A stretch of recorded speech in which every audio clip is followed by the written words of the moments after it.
Welcome to the panelists and welcome to all the participants. I guess people may be dropping in as we go here. So I'm Jaana Rehnstrom, and my co-host here is Lara Thompson, who is our board chair of the Kota Alliance. We have our panelists here today are Ahed Festuk, who is from the Multifaith Alliance for Syrian refugees, and they are based in New York. And Danielle De La Fuente from the Amal Alliance that also works mainly with children from that region. Guadelupe Correa-Cabrera, who is at George Mason University, but works with the migrants on the southern border. And then we have Lara Golesorkhi, who is currently in Portland, Oregon, and has just launched a new organization called Center for Migration, Gender, and Justice, and also has another organization called WOW, or With or Without, which she can tell you about herself. And then we have Niurka Melendez, who is from Venezuela and works with Venezuelan migrants in the New York region. Ted Cox is an immigration attorney specializing in human rights cases and asylum cases.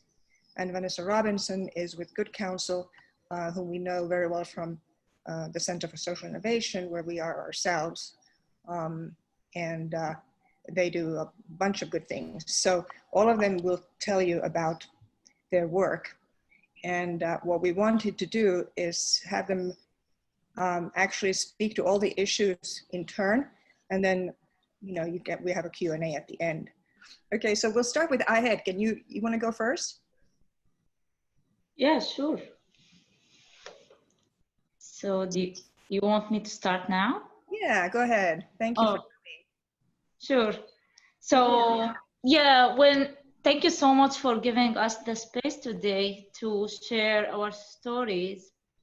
It was apparently a big effort, and I really appreciate that. So let me start. My name is Ahed Festuk. I'm a Syrian activist. I came to the state 5 years ago, almost 5 years ago. I work with the Multifaith Alliance for Syrian refugees. Why I'm working with them? Because this is part of me. I came from there. I came from Syria. And I'm going to speak directly about our topic today. When we talk about Syrian women empowerment, we completely forgot about those who are stuck in tents, which most of them have not able to have really access to clean water, or especially during this time. I mean, I see most of my friends who I used to live with when I was in Aleppo, they are right now in a tent. Why they are in a tent? Because of the Syrian regime who drove out half of the population. And most of them actually they are stuck either in Europe or in camps, or they were displaced internally. So yeah, I wanted really to focus on the women who are stuck in tents, because they are the most vulnerable women right now. During our work there in North Syria, we try to cover their issue, but it's not enough. And I feel like this is really a global effort. It's not just single organization who can really help them out. So yeah, I mean, I would love to provide you more information as we go through Q&A. But yeah, about myself, I was also displaced from my home, and my family did the same. So yeah, I feel like when we really talk about women, first we have to make sure they have really access to clean water, to bathroom. Right now, most of the tents, they really don't have bathroom. A friend of mine just told me a really short story about that. She went to a tent and she was asking one of the girls, can I go to the bathroom? And they started to laugh. They said, we don't have bathroom. We wait until the night and we go and do it under the trees. And yeah, this is like just really short story of a daily life of my people. And yeah, I'm happy to go further when we stay. Thank you so much. Ahed, have you heard anything about the COVID situation? How has it reached the camps, or are they sort of, somewhere I think I heard, was it a news item, that maybe they might be a little bit protected It did because nobody goes there, you know? Yeah, actually it did not get there yet because in northwest Syria, it's a really close area. There are about 3.5 million, but they don't really have access to go outside. They don't really have access to go to Turkey, for example, or to go to other area within Syria. So it's basically they are really like just stuck in this area. And also when they got visitors from Turkey or from elsewhere, they go through check and they will usually they make sure that they don't really have coronavirus, but they are actually afraid it might get there. And I think we are just afraid it's just a matter of time, and we are trying really to build awareness through our local partners. We try to distribute hygiene kits to women and children to raise awareness within the population, to tell them what's coronavirus and how we can fight this virus. Yes, I saw that you had, that this is one thing, you know, a very simple thing and not very costly, but just distributing hygiene kits is, you know, really important, of course, in this particular situation. Have you gotten supplies or donated supplies, or how do you procure these items?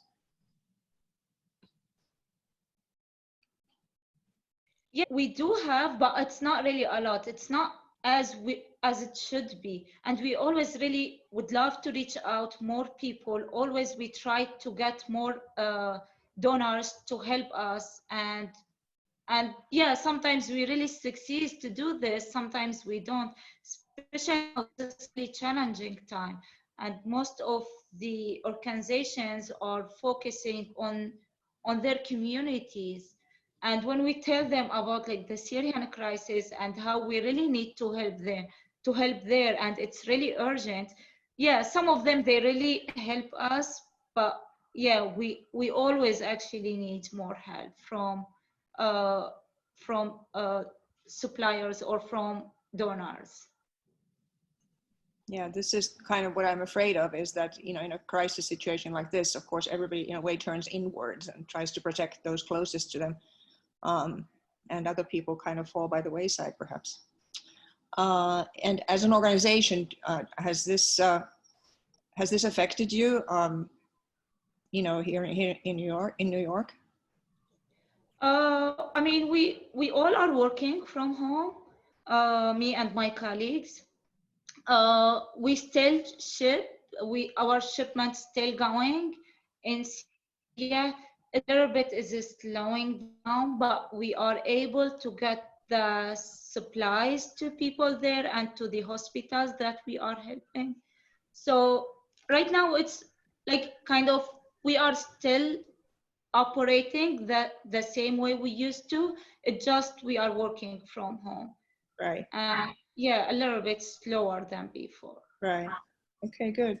All right, can we go to Danielle next? Thank you, Ahed. Hi, everyone. A pleasure to meet you. So I am Danielle De La Fuente, founder and director of Amal Alliance. So I figured I'd start explaining a little bit about what we do and then how obviously things have shifted with the COVID era. So we provide social development programs to displaced and disenfranchised children in refugee camps and informal settlements in 3 countries, Greece, Lebanon, and Turkey. So primarily serving children from ages 1 through 12. And we provide 4 pillars of support: social emotional learning, psychosocial support, early childhood development, and peace building. And the way we do this is by training organizations on the ground, providing capacity building training and tapping into the wonderful women of the community to train them to be our teachers, and distribute what we call our Rainbow of Education curriculum. It was just nominated actually by UNHCR as one of the most promising holistic practices. And what it is, it's imagine a rainbow because it's for kids. So, you know, red is tied into emotions, and green is compassion, and blue is empathy. And the idea is that when children reach the end of the rainbow, they've acquired their basic life skills and social emotional competency. So really addressing the trauma that they've endured through displacement, giving them coping mechanisms and strategies, but also introducing basic education to set them up on a pathway to success and provide opportunities. And so we're a rather new organization. We barely just turned 3. And so we operate in community centers right outside of the camps. So with COVID, obviously the community centers were shut down because of ministries of health having to shut down the community centers. So we really wanted to figure out how we could still serve our beneficiaries with the numerous challenges that had presented themselves.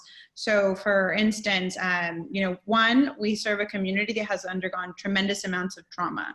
So simply, this is an additional layer of trauma, and the added stressors they just exacerbate the situation. But also, as Ahed mentioned, Ahed, I'm so sorry if I'm butchering your name, mentioned, you know, a lot of people are stuck in tents. There's absolutely no way to social distance, but not to mention you have multi-generational families in very, very confined spaces with no sanitation, no clean water. I mean, social distancing is just not an option. And although before access in and out of the camps was normal, they have now since detained access. So you're basically stuck inside with no sanitation. So there's a lot of fear and uncertainty that has really just gone spread rampant, not only from the refugee population, but also the NGOs that are, you know, were forced to basically put on pause and can't reach their beneficiaries. So what we decided to do was form a COVID response consortium, and we linked up with some great organizations, Learning in Times of Crisis, that's, you know, leader in education and emergencies, Karanga, which is one on the forefront of social emotional learning, the Salzburg Global Seminar, a great think tank in Europe, as well as Qatar Foundation International, and really brainstorm what could we do if we can't access the families, and you know, we can't provide the hygiene because there's other different entities that are providing the sanitation. What could we actually give them that could be helpful? And so we came up with a podcast series, which is meant to provide practical guidance to the parents and the caregivers who have now also taken on this additional role to just do activities that they can do with the kids, with the family, that will help, you know, boost their mental health, but also just join the meeting. Oh, sorry, I don't know if it was talking to me first. Okay, maybe not, sorry. But to boost their mental health, and also just to keep them engaged and have coping strategies. So we've translated the podcast series to multiple languages. Right now it's in Arabic, French, Spanish, and English. Because of the connectivity issues that often present themselves as well, it's being distributed via WhatsApp. And so it's really just, we touch upon about various different topics. So obviously hygiene, tolerance, empathy, compassion, learning through play. It's a really actually engaging podcast, highly recommend it. So if you have anyone in your communities, by all means do share. And the reason that we sort of focused on emotional wellness as the main point is we see a secondary wave, you know, COVID-19, we're calling it COVID-20, because the psychological ramifications of the secondary wave, I think, are going to be even greater, because you've already had trauma, and then you have the additional trauma, and you really don't have access to services. So it's not a good situation. And I hope I addressed everything that you were looking for, Jaana, but let me know if I didn't. Yeah, thank you, Danielle. That's super interesting. You know, it seems to me that you do everything yourself, but do you have co-workers? Or? I do. So, oh, sorry. Yeah, I was just saying, how has this affected you and your work, you know, or your organization's work? So we have a lot of partners with universities, and we had field placement students that were great because we had a team of 5. But with COVID, it turned out that a lot of our field placements got suspended. So we went from a small team to a much smaller team very, very quickly. So it's been a tremendous amount of work. But this is why it's been really nice working with this consortium, because we really have built on each other's strengths and core competencies. So it's distributed the work, because it's just been a lot just to basically reframe our entire approach and make sure that it's something that could actually reach families. But yes, it feels like I've been doing a lot by myself these days. Okay, well, thank you. I'm sure we'll have questions for you later on as well. I think podcasts via WhatsApp sounds great. And maybe it can be used elsewhere too. Can we go to Guadelupe next? And I apologize, I think we have a typo in your name on our slide. It's Guadelupe. No, that's fine. Thank you very much for the invitation and to be part of this excellent panel. My work since 2015 has focused on qualitative research. I travel along the migration routes, and I have traveled to Central America, particularly to the Northern Triangle, to understand this dangerous journey and US-bound migration. This is a second phase of the project. The first phase was to understand the relationship between human trafficking, migrant smuggling, and organized crime, and the involvement of different forms of organized crime, drug cartels, human trafficking rings, and different forms of criminality along the routes, including Mexican authorities.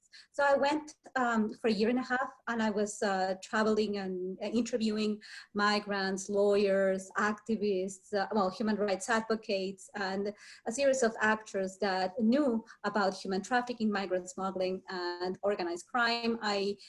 I wrote several pieces about this, and I'm thinking about as a dangerous journey. This has become more dangerous because when I started, it was after 2014, the strengthening of border enforcement, and at the same time, with the strengthening of border enforcement, an increase and expansion of criminal networks and smuggling networks facilitating the journey.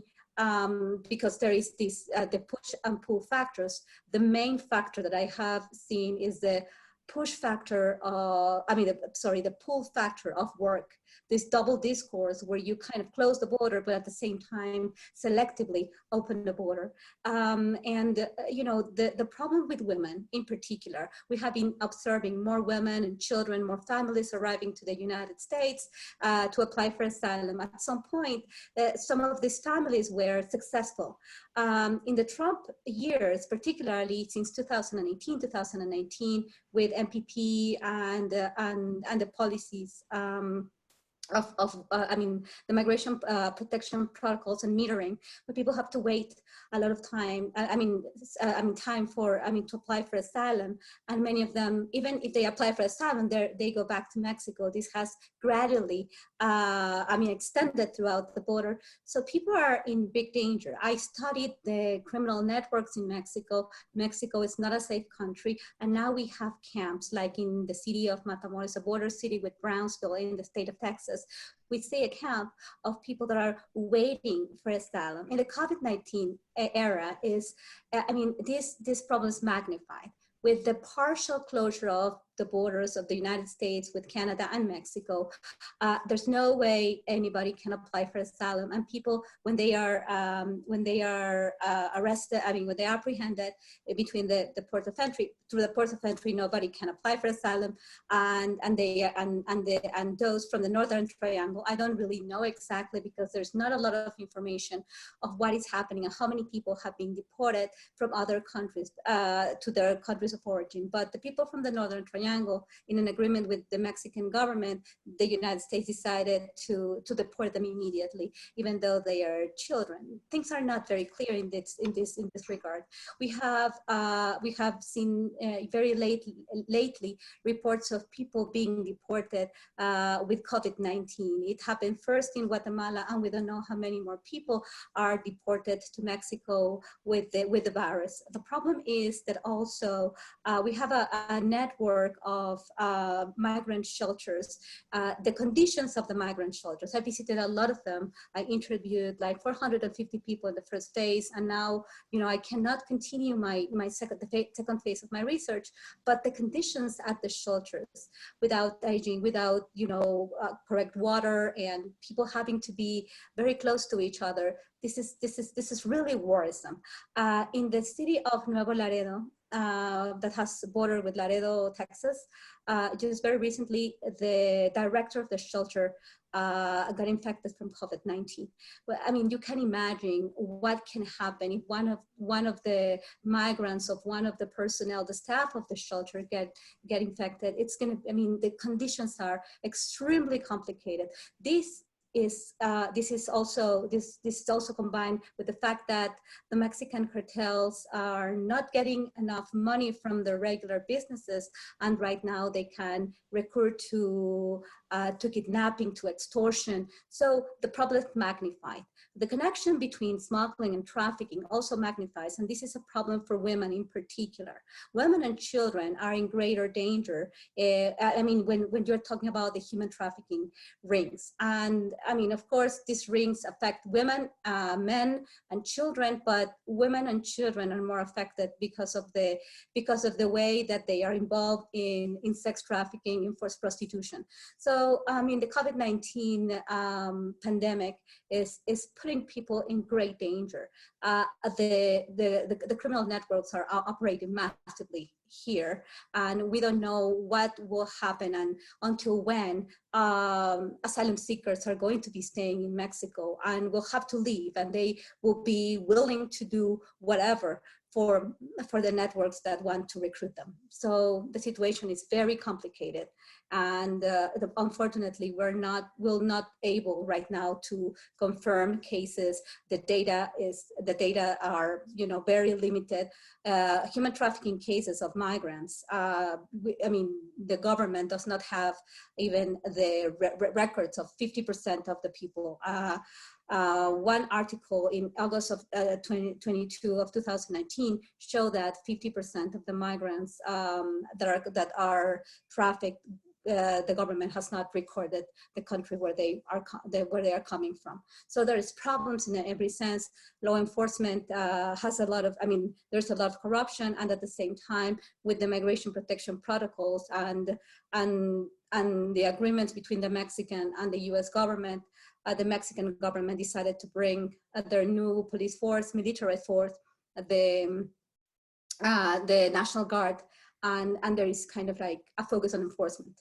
So there are so many problems at the same time that put more vulnerable migrants as a vulnerable population, but the more vulnerable migrants, women and children, are in greater danger. We can talk about that in more in depth, but this is a general panorama that I have been observing since 2015, and that has been magnified by the strengthening of border enforcement, MPP, metering, and now COVID-19 and the partial closure of the U.S.-Mexico border. What are the numbers of the migrants that are waiting on the border,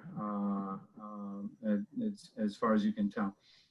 Well, this is a very good question, and I don't feel comfortable, addressing that question because, for example, there are different numbers. The MP numbers are, I don't have a particular record right now of them because I'm focusing on the causes. But at the same time, we have people waiting.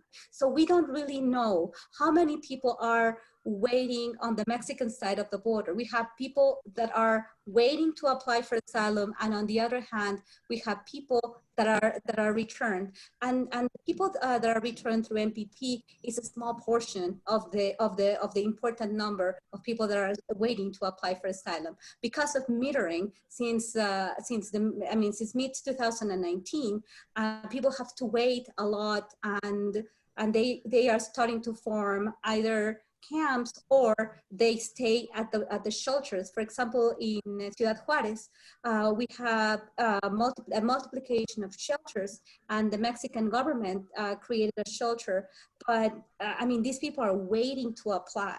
So basically, I don't feel comfortable of providing right now a particular statistic because we have these two proportion of people. At the same time, we have people that are being deported. And when people are deported, we have the people that want to enter and are returned and are waiting to go again, to get again, not applying for asylum, but with the help of a smuggler. On the other hand, we have people that are deported, and the people who are deported that have had decades in the United States, that have their families, that have the networks, they also wait for an opportunity to go back to the United States. Most of the time, irregularly or with the help of a smuggler. And many people are starting to work at the border, and some of them encounter criminal groups or so-called drug cartels, and they start to work with them. Some people, and I have not done a study to try to quantify this. This is the third phase when we're going to try to sample and utilize sampling techniques to understand the real numbers, to really calculate the numbers of hidden populations. It's very difficult, and I have seen several numbers that really are very different. So, I mean, we have these three populations: the ones that are trying to enter, the ones that are returned through MPP, which are like a minority of them, because most of them are the ones that are waiting to apply for asylum or waiting to enter in a irregular or illegal form without documentation. So it's difficult to say. And we have those that are deported that are also trying to enter again, but right now this is all stopped. And we don't really know what's going to happen. You know, the uncertainty and the precariousness and the vulnerability of the people who cannot go back to their countries. But now the southern border of Mexico is closed. But when is it going to be open, and how is it going to be open? And if the United States is going to open the border again, or more executive orders or proclamations are going to take place, I don't know. It's and with regards to numbers, I have to be very careful. I don't want really to provide a number because of the conditions that I explained and the different forces that operate at the same time. Hi, everybody. I just missed several minutes of what you said because of an electric outage. You know, I just got completely thrown out here. So, but I'm sure we'll come back to questions later. So, yeah, can we go to Lara? Thank you very much, Guadelupe. Lara? Oh, just one thing for Guadalupe. Someone wants to know where we can find your research findings and publications. So maybe you can put that in the chat box.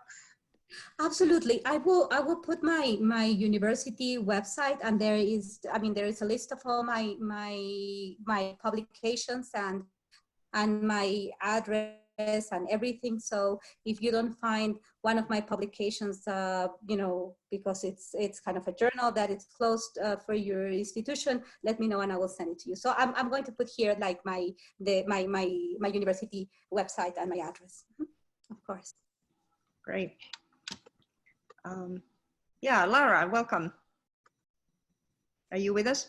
Yes, I'm here. I'm with you. Thank you so much for having me and for highlighting these specific challenges faced at the intersection of migration and gender in the context of COVID-19. So just to briefly introduce myself, I am an assistant professor of political science and global affairs at the University of Portland, and my expertise lies in migration, gender, civil, and human rights.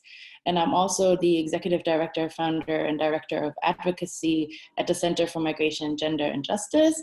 It's a new nonprofit NGO, so we just launched last month we were actually going to launch in the context of the UN CSW, but we still went ahead and we're going to take this whole year as our launch year. And we believe that gender justice goes beyond borders. It's kind of our slogan, and that this necessitates shared agency, representation, and accountability in protecting human rights for all. And that's really kind of what frames our work. We broadly kind of operate within three main areas, so research, advocacy, and education. And so thanks for all of the speakers already for sharing their experiences. Now we can collaborate on some of this important work that you all are doing. My comments today are informed by my work as a scholar, but also as an activist within my role at the Center for Migration, Gender, and Justice.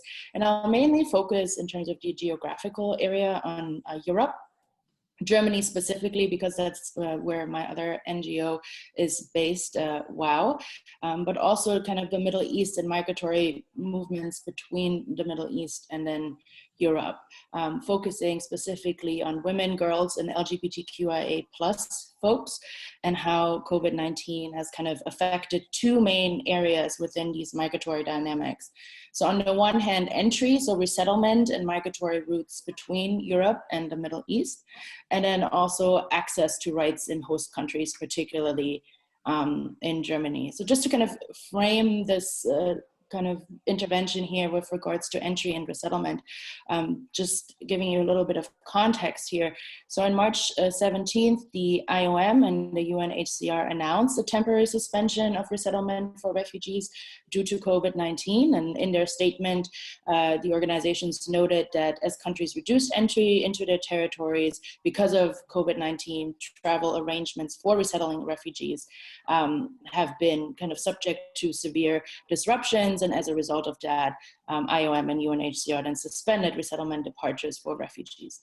And so in an immediate reaction to this, Germany announced on March 18th, so one day later, that it will halt refugee resettlement indefinitely for now. And this came in a context of heightened tensions at the Greece-Turkey border. At the end of February, Turkey announced that it would no longer stop refugees trying to cross its borders to Europe, and then Greece responded with inhumane measures such as firing tear gas, repelling dingies trying to reach Greece's shores. There have been a lot of efforts with regards to addressing the situation at the EU-Turkey border, and also overall to reevaluate the EU-Turkey deal, which is now in its 4th year. A solidarity movement was started in Europe called Europe Must Act. And both of my organizations joined their efforts here to demand kind of a new and humane migration policy in Europe, which is due this year anyways. Some of the demands were heard. So the EU Commissioner for Home Affairs reinstated the right to asylum claims in Greece, and Germany made some exceptions to this kind of indefinite resettlement stoppage. It has since resettled 42 refugee children, but we know that the situation on the ground is horrific, as some of the other speakers have addressed already. And this is particularly the case for women, girls, and LGBTQIA folks. So here's kind of what we know from our research, and also from the community organizations that we're working with on the ground. Health concerns due to COVID-19 have compromised sanitation structures that are staggering, particularly in camps and informal settlements. And this is particularly the case for refugee women, girls, and LGBTQIA folks who are at higher risk and vulnerability and marginalization because of their identities. And I really just want to echo in this context kind of the importance of local responses to these health concerns. They have been critical, and they really deserve recognition in this context. Some of the organizations that we've been in contact with include Team Humanity, Waves of Hope, Immigrants, and the Azadi Project. With regards to the settlement of refugee children, we know that out of those 42 children resettled in Germany, only 4 were girls. So there was a very strong kind of gender dynamic here. Many of the children that were resettled already have relatives in Germany. Others will be placed kind of in youth welfare facilities, and then later on will be placed in qualified households. So what are the main challenges that remain here with regards to entry and resettlement? So resettlement is still halted with a few minor exceptions as seen with regards to refugee children. There's also no clear plan nor date for when and how resettlement will resume during or after COVID-19, whatever that means or when that is. Health concerns and sanitary conditions in camps and informal settlements are staggering. For instance, access to female hygiene products have been severely limited, as already mentioned, and local responses by community organizations remain underfunded and are in dire need of support here. We actually today just published a statement on the situation because the UNHCR published practical guidelines and recommendations on the situation, which absolutely lacks any kind of engagement with the specific challenges that refugee women, girls, and LGBTQIA folks face. So if you're interested in endorsing this or supporting this, you can find this on our social media outlets here. As for the second migratory dynamic that I would like to speak on, so access to rights in host countries, I want to briefly kind of sketch a development that we've been seeing in Europe and some of the other European countries. And this has to do with kind of the filling gaps of the lack in terms of healthcare professionals. So in Germany, several medical associations have called on refugees to fill these labor gaps, absent of having their medical and other professional records officially recognized. For example, in the state of Saxony, the regional medical board has been recruiting migrant doctors. From what we know, Saxony's regional medical board reported that 300 volunteers had responded to its appeal for help, including many foreign doctors whose licensing procedures are not yet completed.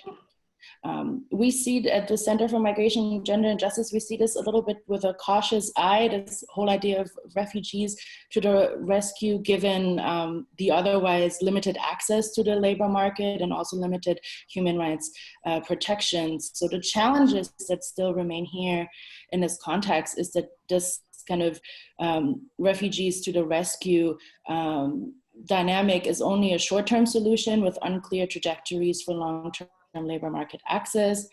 Conditions for the employment are unclear. This includes access to rights of employees.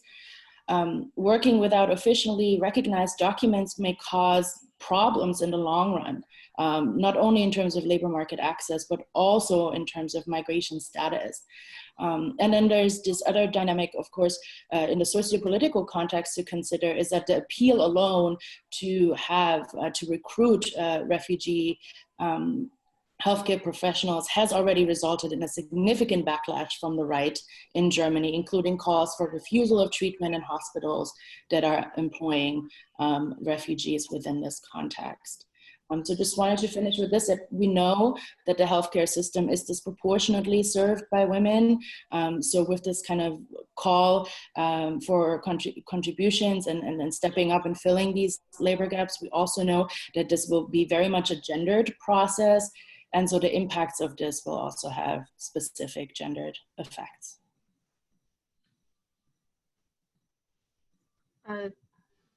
Jaana is on mute. Yeah, sorry. Thank you, Lara. That was very interesting, and all kinds of issues that one doesn't even think about, or at least I had no complications with that. Okay, Niurka, Niurka wants to share some slides, so yeah, she can share her slides. That would be great. I can do it. Yeah. But you have to stop sharing your screen. Yeah. Thank Go you. ahead. Sorry, just presenting my thing. Hi, good evening, everyone. Thank you for having me tonight. Thank you again, Jaana, for this invitation. My name is Niurka Melendez. I'm from Venezuela, and I'm Venezuelan community activist, founder of a non-profit organization, grassroots organization called Venezuelans and Immigrants Aid, VIA, which is basically a grassroots organization that provides aids in overcoming the challenges of the Venezuelan forced migration and asylum seekers here in New York. to talk about how COVID-19 has affected the community we serve here in New York. Well, we have decided to remark the most the most important issues that we have found in these almost 6 weeks that we have in quarantine here in New York. And we want to start it by talking about the housing issues. And one of the points that also Daniela mentioned about, there was many people sleeping in one unit. So we put this as an example for the way our community, most of our community, because of money issues, live the way they live. And also going back to my country, Venezuela, there are improvised shelters that have been opened for those who have been deported from not just Colombia, but also Brazil and other countries in Latin America, especially South America, where they have, as you can see here, these are real photos from Brazil and then Colombia, where our people, children, women, men, are all putting together in places where they have to wait either to go to be accepted in the countries they want to go, as I said, Colombia or Brazil, or in their cases, as you can see in this low picture here, where in Venezuela they have open spaces such as schools to hold the Venezuelans who came from Colombia to just wait there and pass the quarantine. And of course, social distancing is not in any of these images that we are seeing now. Even though the regulations that we know, especially here in New York, they are putting on the table regarding the evictions, we are facing many of human rights violations by landlords who have asked our people, many immigrants, but the people we serve, to leave their rooms or units or apartments because they don't have money to pay. Of course, due to the quarantine, they have lost their survival jobs. They don't have money to pay the rent. They don't have money to even to save, to say maybe in the near future we can pay you. And they are facing evictions. They are facing these kind of issues. Another big issue that we are facing, not just here in New York, and we know cases in South American countries, is the incomeless. There are no more wages. There are no more way to have an income, especially if we work in survival jobs, where usually we get money every week or daily, depending on the job or activity we are doing. So of course, all the issues that these cause, especially women's with children's mental health, and also the uncertainty to what is going to be tomorrow, even after these regulations are expected to be till June 20th here in New York, especially. So we don't know after that what is going to happen, knowing that we lost our jobs, we don't have way to make money, and we have a debt that we have to cover. And the government aids that are available here in the States doesn't or don't cover any immigrant that are in legal limbo, such as asylum seekers or under irregular immigration status. So we have to ask private donors or people that we know maybe can help to provide us the cash that at least for the daily basis, to cover the daily basis for some families or women with children that are alone here just with their children. And again, the mental health is another issue. And knowing again that the immigration office here in the States are closed and they submit already their cases, or they are, as I said, in a legal limbo, that causes plenty of mental issues for our community. What we have done so far is basically knowing that we are a small organization that work basically making network and connections within those local organizations that we know as a clients, because we are asylum seeker too. We have done so far online workshops to inform our people about the resources that are out there, even though the quarantine. Also, we have been using our social media accounts, knowing that it's a great channel that we have to connect, not just to our people here in the US, but also for other Venezuelans around the world. We have launching different campaigns, information campaigns, not just to inform about the new notice or latest news regarding the current situation with the COVID-19, but also in this time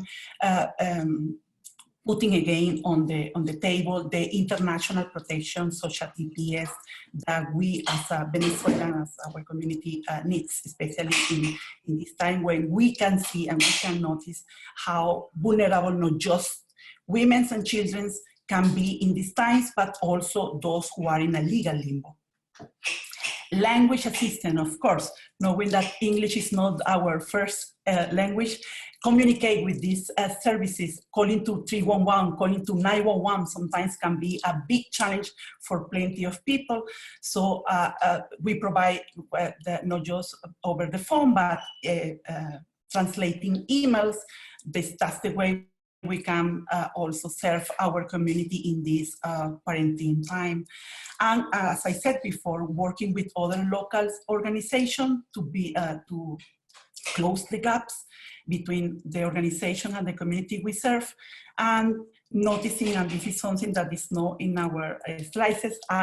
Sorry, I forgot to mention also about the ESL classes that we are keeping online with volunteers that were before our ESL teachers, and now they volunteer to us. They are doing so through this kind of app, Zoom, for instance. So we try to keep them busy. You know, this is helpful, knowing that you are doing something that help you and keep your mind for a while busy to forget a little about the reality. So sorry, going back to what I was nearly to say, there are not just the lacks of resources that we can notice now are available not just for immigrants, but legal resident citizens here, that also this is something that we have to put on the table. The organizations have to learn the big lessons in general, including us, about this kind of emergency that emerged, and we weren't prepared. And also we thought, my husband and I, we thought that it's important to just recognize that and see how times can just come like this, like suddenly this is happening, and there are plenty of people about our thoughts that are in need, and there are maybe plenty of services and programs that can serve citizens, also legal residents, but there are a gap between those willing people or governments or big organizations willing to help, but where that help really goes to, or are the people really people in need able to reach that help? So those are the questions that I think at the end of this big crisis, complex crisis, we have to sit down and see how we can maybe be prepared better for the future, because now we know in general how vulnerable human races can be in this thing. This kind of situation. Going back to Venezuela, the situation, of course, in my country is having no data, no official data at all. They said that there are maybe almost 200 cases where in a country where we know that our health system is just broken. So of course, it's not a real information that we can get. We know that there is no water, there is no electricity. There is also nowadays no gas at all. So there are lines not just to find food, but also to lines of cars trying to get some gas. And of course, again, social distancing is not the best practice in my country. If we go again to the borders, there are people being discriminated and targeted because they got the virus, so they are sending back to our country. In our country, they are putting them in a quarantine places where the sanitations and all these guidances to keep everybody safe are gone. They are not in there. And if we go to our borders here, in the south of the US, there are detention centers where Venezuelans come there to ask for asylum, and they have been sent to these detention centers. And again, the plenty of people living in a small unit or in a unit, people who have committed no crime and still have been in the detention center for more than a year. There are cases for more than a year. Of course, there are no way to tell you that they can be safe. And even if they are, as I told you before, out as asking for affirmative asylum, they are still not safe because they are facing all these kind of issues, as I mentioned before, that put them in a vulnerable situation. That's all I have to share to you tonight. And open to any question, of course. Thank you, Niurka. Yeah, let's save the questions for last and go to our last two speakers. Ted, do you want to speak from an asylum attorney's point of view? I do a immigration, mostly asylum practice in New York City, and of course, the main impact now is that the courts, immigration is closed, courts are closed, and the date for reopening, it keeps getting extended, so that people who had hearings for asylum from mid-March through now till mid-May, I suspect till at least beginning of June or later, are all just canceled. And there is a crisis even before this in terms of scheduling cases. I have cases out to 2024, just in the ordinary course. So all of these people with the cases that are adjourned will get at the end of the line most likely. People, for example, who need their work authorization cards are in the in the mail. I haven't been getting mail for the last 6 weeks, so people need their information to apply for government benefits, and that is all on hold. But these are all at least people who are in the United States, living in wherever residence that they have, and coping as best they can like everyone else. So it's certainly much less dire than many of the people who are not in the United States, as we've heard. I just want to make another kind of a side point, is that Trump has been trying to do every possible trick to deter asylum seekers and to make it harder to win asylum. I mean, in New York, for example, by choosing an administrative judge from some Texas Army regiment who is pressuring judges to deny cases, doing tricks like taking away their staff to judges who grant too many cases, threatening to transfer people to bad locations because they grant too many cases.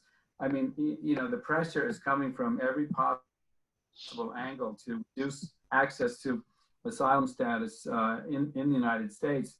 And almost all of the old judges, there's about, 20% turnover rate just in the last year of judges who can't stand it and are leaving and being replaced by mostly government, judges from the government sector.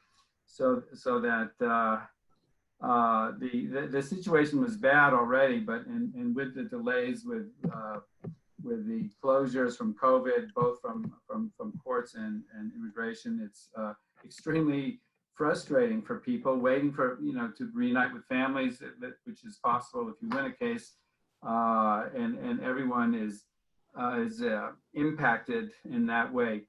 that's the main, I think that's all I can, you know, in my initial presentation. I'm happy to answer any other questions that people might have. Thank you, Ted. Very depressing to hear, honestly. Let's go to Vanessa and then we can open it up for discussion. Hello. My name is Vanessa and I'm currently working as a legal fellow and the chief of staff at Good Counsel Services here in New York. I am not yet admitted to practice law in New York. I'm not an attorney. I passed the bar and am pending bar admission. So that's my status. Who knows when that's going to happen. And to tell you guys a little bit about, or to tell you rather, about Good Counsel, it's a 501c3 nonprofit that has a holistic and adaptable approach to our service structure as we offer legal, marketing, and financial resource development guidance to our client base of social impact leaders, organizations, solopreneurs, gig workers, etc. In addition to those services, in the context of the discussion tonight, we also offer legal representation to a handful of non-detained individuals that are seeking asylum and are based here in New York. So I don't want to be redundant because so much was already covered earlier today. As we serve similar clients to who Ted is serving here in New York, we are, because these people are not detained and are just waiting for our cases to just get rescheduled, our primary problems are procedural in nature. So figuring out how to serve DHS when the offices are closed and trying to finagle this electronic system of serving the papers appropriately through these systems that aren't really transparent in nature. So those are our issues. They're not as dire in the sense that everyone else was talking about earlier today, in terms of public health and human rights and things that are a lot more disturbing and concerning in that end. But what we are seeing, or what we are worried about, is just the financial health of these individuals that we are representing in court, and the landlord-tenant issues that are coming up with harassment from landlords and illegal evictions going on here in New York for people who are unable to pay rent. So we're engaging in a lot of webinars right now to support partner organizations to just provide legal information and outreach to people who are in need. As a response to COVID, we developed this task force with the Paul Hastings law firm, group of pro bono lawyers over there who are coming from different areas of expertise, who we are trying to connect individuals to, depending on what their problems are, whether it's unemployment, like housing related, whatever it may be. So for people who are able to reach out to us through our online application on our website, we are trying to connect people to support with plenty of attorneys at this law firm and the volunteer attorneys at Good Counsel and the interns and volunteers that work at Good Counsel too. So I guess I'm gonna stop and let things open up for a Q&A because I think we only have a little bit of time left, but nice to be a participant in this, and I really loved hearing everyone's speak earlier. Thank you so much. I think, you know, my screen is showing me that we have 17 participants currently here. So I think some people dropped off and a lot of people never joined, even though they're registered, which is kind of interesting. Same phenomenon as with live events. So if somebody has a question, I think you can also just unmute yourself and ask it, or you can type it into the chat box. Yeah, I think we're an intimate enough group where just unmute yourself and ask a question. I think that'll be easier. I have one question for all of you. If you could share one tip, since you're all like-minded, you know, purpose-driven professionals, what could you suggest, like in terms of collaboration and helping one another going forward? And maybe each one of you can share one suggestion.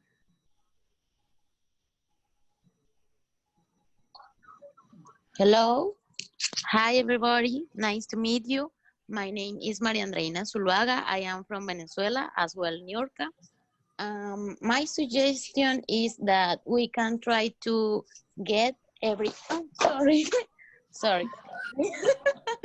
sorry. We can try to get each opportunity to building good alliance between organizations to try to work together in the same field. I mean, for example, I am working from Venezuela in my NGO, no-profit organization, and we are working with the Joe leadership over there. But I am here living, I am asylum. Already I get my asylum, thanks God.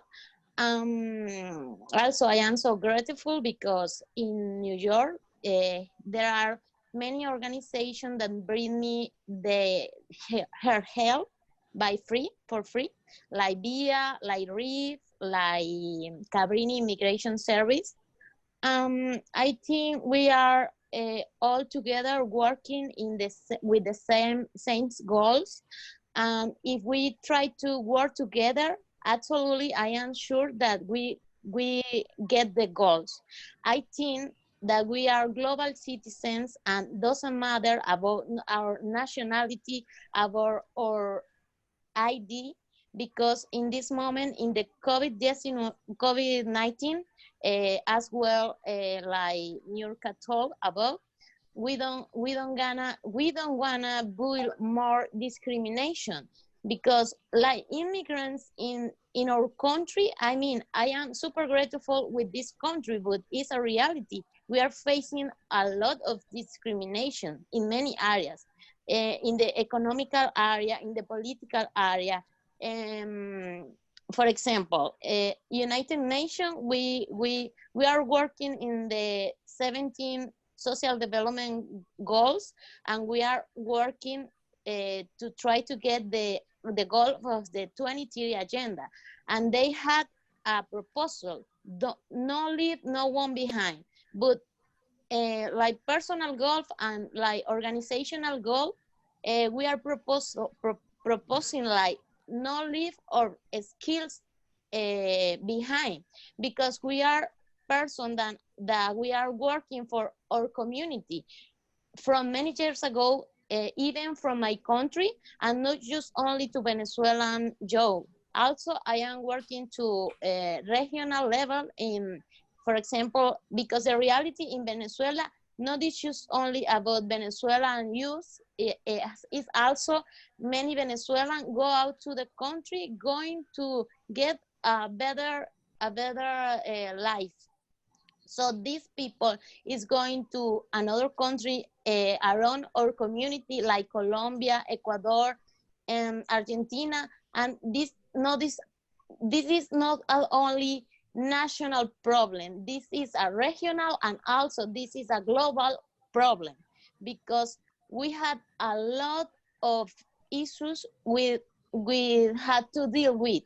So I think that we had to get this opportunity to involve ourselves with organization and try to work together. It's just only more than migrants, more than women, more than children. It's about the humanity. And I think that this is a good opportunity, and I feel so grateful because you are giving me this space to be the voice from many people that don't have voice, don't have opportunity, and also don't have nature electricity, for example, in my country. That this is the young people working, but also even that COVID-19 or 11, they don't have the chance to do more. So thank you very much. Yeah, I think some people have to go, and maybe we have to wrap up. the session, but I just want to say that Kota is here to give all of you a voice. That is part of Jaana's mission. Our mission.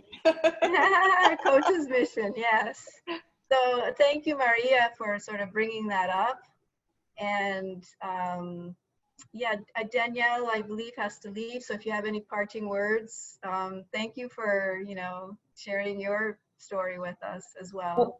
I just want to commend everyone for all the great work you're doing. And I think just to answer your question, Laura, from earlier, I think spaces like this are actually a really good way to foster collaboration, because I would have not known of all of the wonderful things you are all doing. And I open up to future conversations. If there's any interest in our programs, I would be happy to sit down and chat with you all and see if we can collaborate, because I do think that we can really build on each other's strengths. But probably not in the next week and a half, because it's a little hectic. Would be great. Thank you, Danielle. Yeah, thank you, Danielle. Nice seeing you. Thank you. Bye. Bye. Bye-bye.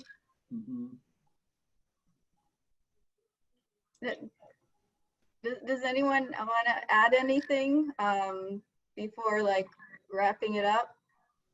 I would like to say that, just to reinforce the last comment, it's true that we work in different areas, some in academia, some in immigration law, some in advocacy. And I do believe that we need to form a network to help each other to try to identify where are the needs. And this is a transnational issue, because undocumented migrants migrants, women in New York have families, and they bring families with them, and they are separated, and now are separated in this time in particular. So I think that we can all form a network, and we all have to talk to each other, because this is transnational, and we have a lot to share with each other. Yeah, definitely. It's all about conversation and taking action and moving forward. It did occur to me, when Danielle was talking about the podcast and about putting out information about hygiene, et cetera, that there's, I think, a lot of reinventing the wheel going on sometimes in the nonprofit community. Maybe her podcast can simply be translated into Spanish, and Guadelupe can use it, in her population, without having to create everything from scratch, those kinds of sharing of resources is something that can be done fairly easily. That's true. Yeah, and just jumping in on that, I would like to invite all of you to join us. We just launched 2 days ago our Spotlight project, Migration, Gender, and COVID-19, which is an online series, but also a research project that we'll be conducting here in Portland, Oregon. So conducting interviews with migrant communities and local NGOs, as well as having this kind of online platform. So maybe that can serve as kind of a resource sharing space, and just under the common hashtag of migration, gender, COVID-19. And I'm happy to share the site that we created for this, so we can keep this conversation going. So I invite all of you to this. And again, I want to thank our hosts, and thank you all for sharing your important work. Thank you so much. And I'd like to invite all of you to if you have anything that you'd like to share, that you think we could share, about women, migration issues that you'd like to share, to anybody, we'll be happy to post it, on our website, our social media, our newsletters, etc. Including any kind of webinars that you may have or whatever. We're not into podcasts ourselves yet, but I don't have the resources for that, but maybe down the line we'll do that as well.